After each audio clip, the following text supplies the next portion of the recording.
Thank you. Thanks. Well, thank you. Thanks for that great introduction, Sharon. It's great, as always, to be back at the Press Club. The last time I was here, we were actually roasting PJ Lassick. And I think that I showed people that despite the rumors to the contrary, I can actually be funny. So I want to thank the Press Club and its board for playing a critical role in this year's election. It is important for citizens to have the opportunity to hear directly from the candidates, making sure that Tulsans have the information they need to make the choice for themselves and for their families on June 11th.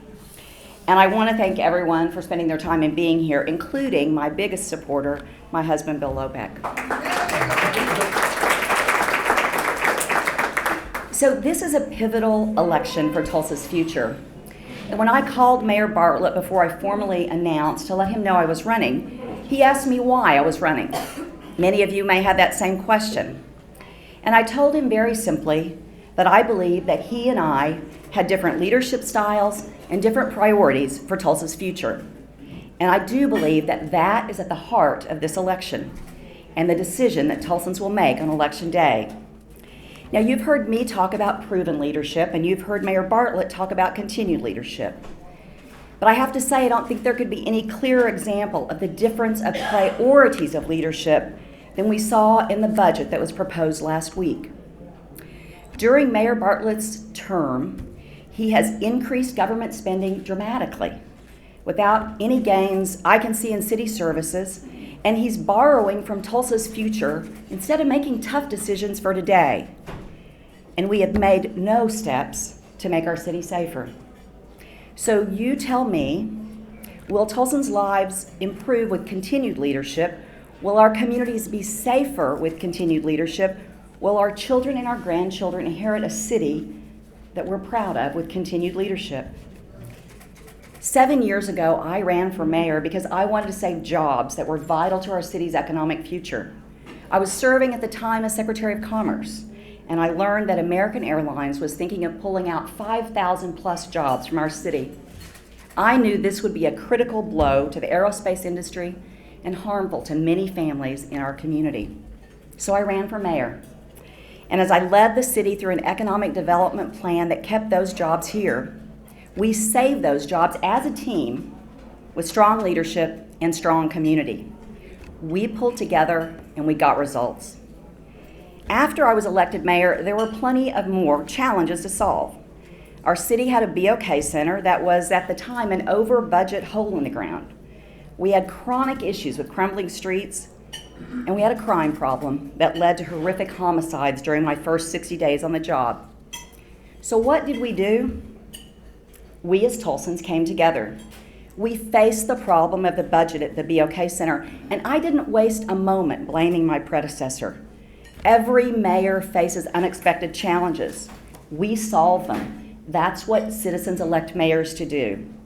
Mayor LaFortune could have never predicted Hurricane Katrina and that it would cause labor and materials shortages to impact the budget. So we rescued the BOK Center and we gave the citizens an iconic event center designed under Mayor LaFortune's leadership and that has been a great success to our city. We met the issue of gangs in our city with a comprehensive approach that helped reduce youth violence. And we began the important and ongoing work of fixing our streets. We pulled together, we got results. Now, you all know as well as I do that Tulsa is a city where in tough times and in good times, with strong leadership, our citizens pull together and we get things done. We don't and we won't settle for not getting it done, even when faced with a looming severe national recession. We worked together to bring baseball downtown to revitalize our city. We expanded treatment options for veterans when they returned home from deployment. We revamped the way we appointed Tulsans to our authorities, boards, and commissions to make our government more accountable. And we gave every Tulsa County High School graduate a chance to get a college degree for free. Developed in response to a meeting in my living room one afternoon where companies told me that we had a severe workforce shortage, 2.9% unemployment at the time. But Tulsa achieves well executed by President Tom McKeon, is the best workforce and job development program our state has ever seen. Over 10,000 students are attending Tulsa Community College or have with Tulsa Achieves, and 80% of those, we learned when we celebrated the 5th anniversary recently, are staying in Tulsa, helping to solve Tulsa's workforce problems and allowing government to expand. So we worked together for the things we could plan, but we also worked together for the things we couldn't predict as well. When hit with a crippling ice storm, we pulled together. Our firefighters went to 61,000 residences and saved lives. Our businesses provided needed expertise. Our city employees worked around the clock, and our electrical union came forward to help us design a one-stop electrical shop to speed up literally getting the lights back on in Tulsa. And our citizens stepped up with financial resources. Not only did we turn the lights back on in Tulsa, we saw an opportunity where some would have only seen tragedy. We rebuilt and we regreened our city, replanting the 10,000 trees we lost in that ice storm. We pulled together, we got results. And Tulsans know that sometimes it takes making tough decisions to succeed. The hard work we did together when I was mayor allowed us, even during that recession, to keep unemployment in Tulsa below the national average, while the country was losing 800,000 jobs a month. The hard work we did allowed us to keep police on the streets and keep the budget balanced, making strategic reductions in spending without impacting public safety. The difference? In Mayor Bartlett's second month in office, he laid off 124 police officers. When given 3 choices by the police chief, only one of which required laying off that 15% of the city's police. Together, we proved the difficult circumstances of the time don't have to dictate our forward momentum in Tulsa. We did more with less, and we got results. My final budget while in office was $566 million. Last week's proposed budget was $711 million. I don't know how to say it any more clearly than those numbers demonstrate. We were fiscally responsible. We were strategic in the use of your tax dollars. We seeded the ground for the future. We did more with less. And we didn't, and I would never propose a permanent decrease in our capital budget that we rely upon to support our crumbling infrastructure and public safety equipment, and move it to a permanent tax increase for the operating budget. We didn't need to have that kind of thinking before, during the middle of a Great Recession. We did more with less. Now, those who know me know that I'm not one to sit back. After I left office, I continued to fight for successful results and a strong Tulsa. On behalf of Governor Henry, I led bipartisan education reform at the state, and I'm proud to say it was implemented and modeled first in Tulsa. I spent a semester teaching pathways to public service at Harvard University, and while there, I hosted a dinner for 50 Tulsa area students attending college in the Boston area. And I encouraged those 50 students, when they completed their education, to return to our great city. Joined by business leaders and Oklahoma's Secretary of Commerce under Governor Fallin, we talked to those students about the great things that were happening in Tulsa. And I've never stopped working for the future of this great city. But I believe that our city, once again, needs strong, bold leadership. Tulsa needs, and I think Tulsa deserves, a leader who will get things done. Someone who knows how to bring people together to encourage new ideas, as we did with Planet Tulsa. Someone who will have an honest and a listening dialogue with citizens and community leaders about Tulsa's future and about the ways we reduce crime, we smooth streets, and we help our kids graduate from high school, college, and career ready. Someone who will be open to innovative new ways to solve problems, such as the problem we solved with the Gilcrease Museum and our partnership with the University of Tulsa, allowing Gilcrease Museum now to become one of the city's tourism and research shining stars. Today, Tulsa's spending in the operating budget has increased more than $80 million from the day I left office. That's almost equivalent to the entire operating budget for the city of Broken Arrow. We have no increase in police officers. We have no gang outreach officers on the streets working with our troubled youth. No noticeable improvement in government services. So while we dig deeper into taxpayer dollars, our potholes are getting deeper and our park spaces are getting smaller. The innovative approaches we took to spending with employees, not consultants, finding ways to save money through a partnership with Tulsa Technology Center, where we trained over 1,000 employees in lean processes, and from the ground up, they developed money-saving ideas and shared in the rewards of those. What we see now is a new dynamic, not doing more with less, but doing less with more.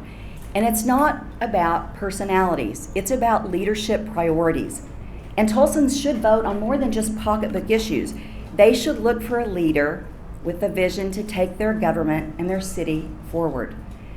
Because standing still just allows us to get further behind. Tulsa should look for a leader with a vision to make government work for them in strong partnership with businesses and education and neighborhoods for progress and for results. I believe your hard-earned tax dollars should be prioritized and used and held accountable to make the biggest results, particularly when it comes to reducing crime and rebuilding our infrastructure. As mayor, I will engage citizens on how they want their tax dollars spent, as we did when we passed the largest streets investment our city has seen. That street investment program wasn't designed by me, and it wasn't even designed by the city council. In fact, it was designed by the citizens of Tulsa after months of meetings, and most importantly, of listening to the citizens. My vision for Tulsa is one with safe communities, rebuilt streets, and thriving schools. My vision for Tulsa includes responsible, strategic choices for Tulsa's long-term future and living within our means. My vision for Tulsa includes smart long-term investments that will continue to provide a return on investment for our kids and our grandkids. I want to build with you a city that our kids and grandkids choose to call home. And that requires hard work, and it requires tough decisions. It requires planning and investing in the future. It requires expanded opportunities, not expanded government. I'm running for mayor now because I see some of the old problems that we came together to solve back again, even in the face of increased spending. We again are facing the risk of losing a massive amount of jobs at the airport. Violent crime is headed towards another record year, and the passage of a new investment in our streets, I believe, has been put at risk by a plan to permanently raise taxes by taking money away from our capital budget with zero citizen engagement. I'm running for mayor because I'm troubled by the inability to lead at City Hall, to stand tall for what is right for Tulsa. I believe that this city needs a mayor who will be the voice of its citizens. I have a proven record of being that voice, and that voice is ready to work hard every day for all of you for progress in Tulsa. So let me finish by telling you what I think progress can look like. Progress is recommitting ourselves to fully implementing Planet Tulsa, the Citizens Comprehensive Plan. Progress is making sure our children have the resources they need by expanding the mentoring program I started and supporting the two amazing programs announced today by Tulsa Public Schools, Reading Partners and City Year. Because research shows that if a child can't read by third grade, they are less likely to be graduated from high school, go to college, or successfully participate in a 21st century high-skill economy. So we need these programs, and we need to raise our hand to support them to make sure that these kids get a tutor early on when it really makes a difference. Progress is modernizing our city's financial accounting system so it is transparent and efficient. You deserve to know where each and every one of your tax dollars are going on a real-time basis. Progress is about safer neighborhoods. One boarded up or abandoned house drives down the property values of every house on the block and becomes a magnet for crime. We will hold out-of-state landlords responsible for their rundown property, and hold banks and holding companies responsible for foreclosed houses that become dilapidated. And if an absentee owner refuses to keep a house livable, we will knock it down. Progress is about making sure that gang members and all those thinking about joining a gang know that we're serious about putting an end to their activity. Gang outreach workers will be put back on the streets, and our police department will have the resources they need with a beefed-up anti-gang task force.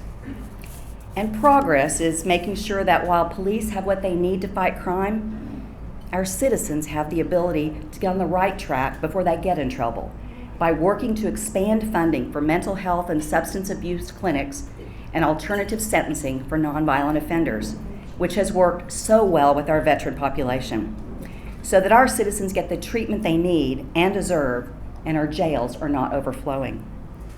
Progress is making sure everyone knows that Tulsa is a city that is open for business. We will make sure that small businesses that account for over 90% of Tulsa's companies aren't being held back by red tape and bureaucratic permitting practices. As a former business owner and Secretary of Commerce, I know government doesn't create jobs, but government must create a process where unprecedented red tape doesn't stop business from creating jobs. Currently, Tulsa has received a D, that is on an A through F grading scale, from the Kauffman Foundation due to the roadblocks for small business inhibiting small businesses opening in Tulsa. This is simply unacceptable. And we cannot forget that progress is not just about policies, but it's also about an approach. What I learned from my time as mayor and since is that cities work best when citizens are engaged. Positive results happen when people work together. Our record of inclusion has proven to be not only the best way forward, it is the only way forward. Politics and partisanship do not have a place in progress. So I'm ready to serve with the people of Tulsa and for the people of Tulsa. I'm ready to bring the needed energy and engagement to City Hall that will get things done. I am ready and prepared to work with you to prepare our great city for our children and our grandchildren, and for the future Tulsans want and deserve. Thank you.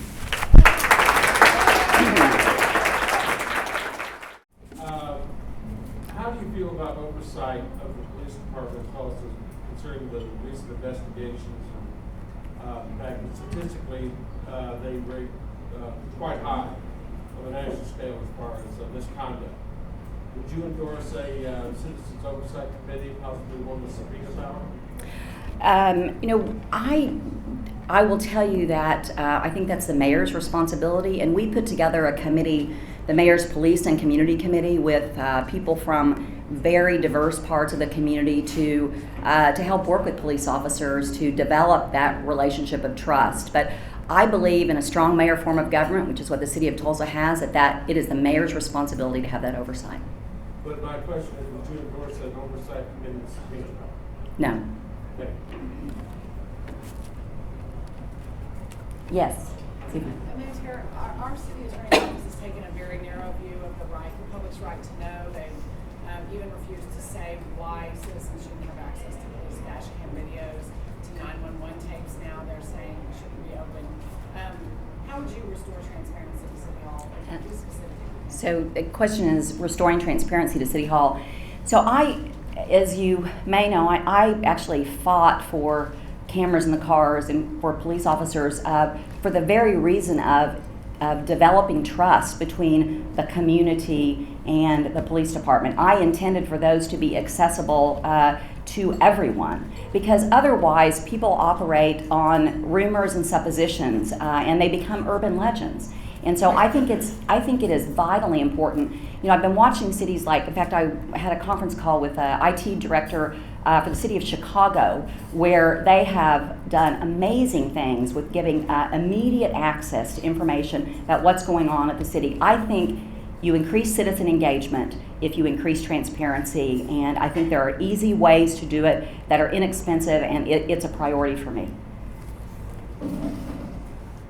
Yes. About police and public safety. We were walking our dogs, my husband and I, in our neighborhood the other day. We live over in Owen Park, we're close to downtown, and heard about sale list that they had staged, and someone had just come by in the middle of the day, walked in the house, packed up all the antiques, and then they staged the house with, took it out of the house, came back later, another day, and stole some more things, and then the owner went back in, and they had boxes packed up, ready to come back in again to take more stuff out of his house.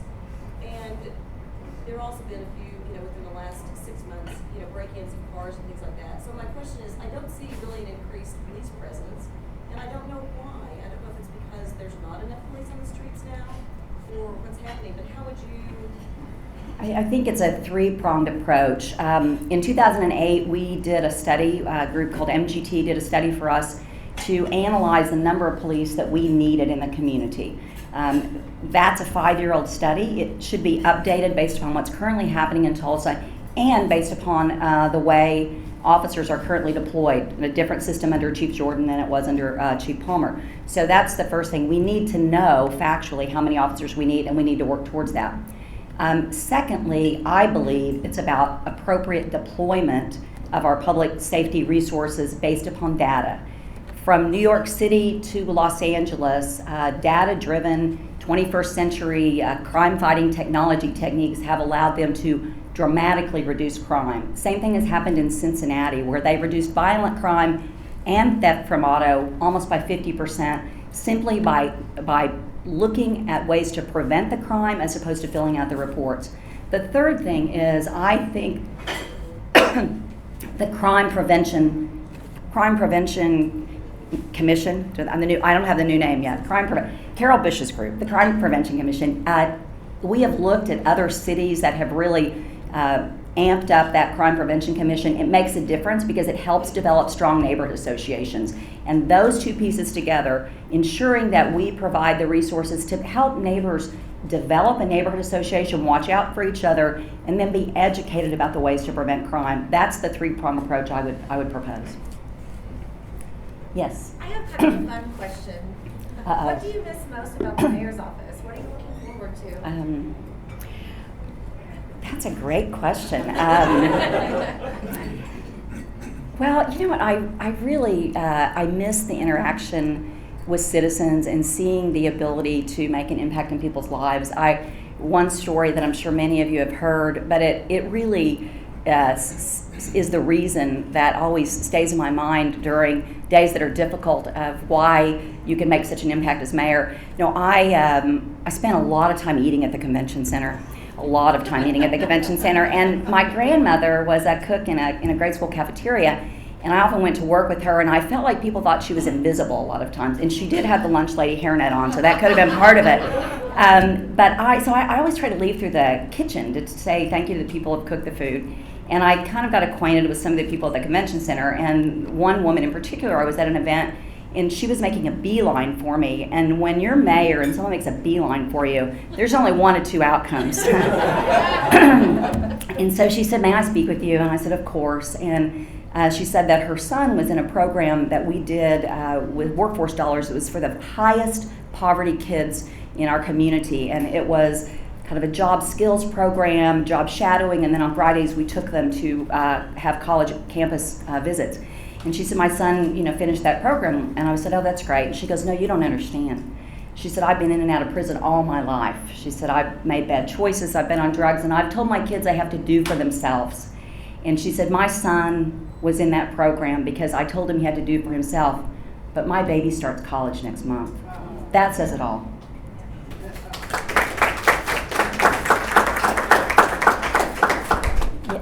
Yes. This is a question sort of from the past, but we haven't talked too much about the relation of strong mayor to the city council going forward. So I'd like to hear your thoughts on that. That's a great question. I have met with all of our city councilors. In fact, they invited me back last spring to have lunch with all of them and to chat about my experience as mayor and give some advice. I think we have a very different city council, thanks to the voters. They're a lot less grumpy. And and they're all very earnest. I think they have a true north for the city. I admire the skills that each of them bring. I think they all bring very different skills. I see them work together very well as a team in each other's districts. I see the 61st and Peoria issue being worked on by not just Councilor Koo and Councilor Bynum, but other councilors who care about the city as a whole. And I see that with our councilors here today, Councilor Ewing as well. So I think it's a great city council, and I would look forward to the opportunity of working with them. I volunteered on Land Tulsa, and it seems like that plan for transportation is dead in the water. What are your thoughts on that? I think it's a long-term.